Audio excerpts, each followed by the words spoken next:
हरे कृष्ण। गया में ही क्यों पिंडदान करें? आज दिनांक 12 सितंबर 2022 और दिन है सोमवार का। कृष्ण कथा में सभी भक्तों का स्वागत है। बहुत जरूर सुनना और ये कथा आगे फॉरवर्ड करना। गया तीर्थ में लोग क्यों जाते हैं अपने बड़ों के पिंडदान करने? देखो, ये जो गया भूमि है ना, ये क्या है सुन लो। गयासुर नाम का एक असुर था। उससे बहुत तप किया, ब्रह्मा जी को रिझाया और वरदान में मांगा कि मेरे शरीर को इतना पवित्र बना दो। असुर का नाम था गयासुर। मेरे शरीर को इतना पवित्र बना दो कि जो भी मुझे देखे वो भी पवित्र हो जाए, उसके भी पाप धुल जाए। ब्रह्मा जी ने कहा तथास्तु गया, हे गयासुर, आपका शरीर पवित्र हो जाएगा और आपको देख के लोग पवित्र हो जाएंगे। बात सही है। अब गयासुर को सब देख रहे हैं, पवित्र हो रहे हैं, उनके पाप धुल रहे हैं। अब पापी के पाप तो तीर्थों में धुलेंगे, लेकिन यहां तो असुर को देखकर पाप धुल रहे हैं और नर्क खाली पड़ा है, क्योंकि लोगों के पाप तो यहीं धुल रहे हैं।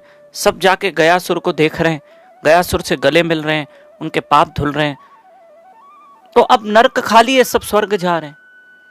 तो देवताओं में बिल्कुल हड़बड़ाहट सी हो गई कि ये सब क्या हो रहा है, खलबली मच गई एक। ये ब्रह्मा जी ने कैसा वरदान दिया? ब्रह्मा जी ने कहा हाँ, ये तो सब अब गड़बड़ हो चुकी है। अब आ गए सब भगवान हरि के पास।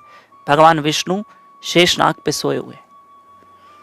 भगवान ने आइडिया दी देवताओं को, जाओ, गयासुर का शरीर तो पवित्र है, उसे कहो कि तुम्हारे शरीर के ऊपर, सीने के ऊपर बैठकर हम यज्ञ करना चाहते। तुम समस्त देवता उसके शरीर के ऊपर बैठ जाओ, क्योंकि गयासुर का शरीर बड़ा लंबा चौड़ा था, एकड़ों में था, और उसके सीने पे यज्ञ करो। तब देवता गए और गयासुर को कहा कि हम तुम्हारे शरीर पर बैठकर यज्ञ करना चाहते हैं। तो गयासुर मान गया, अच्छी बात है, अगर मेरे शरीर पे यज्ञ कर रहे हो, इसका मतलब मेरा शरीर इतना पवित्र है, क्योंकि यज्ञ करने के लिए कोई पवित्र जमीन चाहिए, कोई पवित्र स्थान चाहिए, और गयासुर का शरीर वैसे ही पवित्र है। यज्ञ कुंड बड़ा बनाया गया और जलाया गया, और इसमें गयासुर का शरीर पूरा जल रहा था।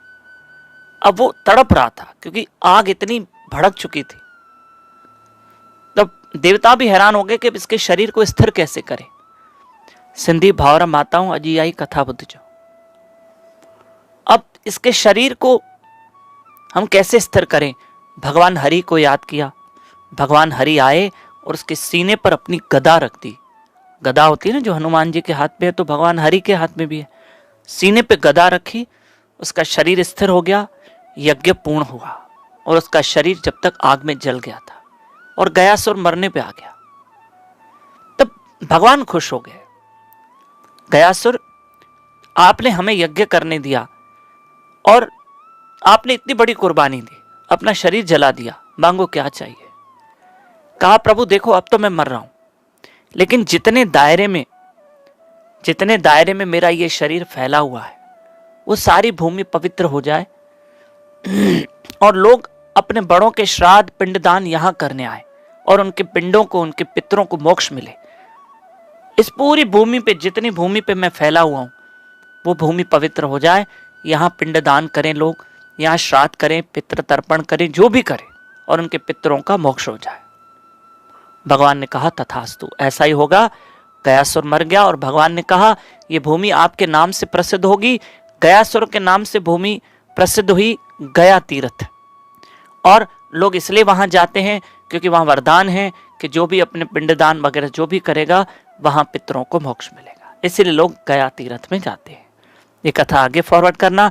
नए लोग मेरे इस नंबर के साथ जुड़ सकते हैं व्हाट्सएप में, और ये कथा जरूर आगे फॉरवर्ड करना। मैं गुड न्यूज देना चाहता हूं कि 18 सितंबर से 25 सितंबर तक हम भागवत कथा करने जा रहे हैं पितरों के लिए। आप अपने पितरों के लिए भागवत कथा सुनेंगे, और प्रतिदिन शाम को 4:30 से 7:30 बजे तक YouTube channel Damodar Das, Facebook page Damodar Das. आप चाहें तो भागवत कथा के यजमान बन सकते हैं, 1 दिन के, 8 दिन के, और या पोथी करवा सकते हैं। आप हमारे इस नंबर पर कांटेक्ट करें 9284826810। हरे कृष्ण।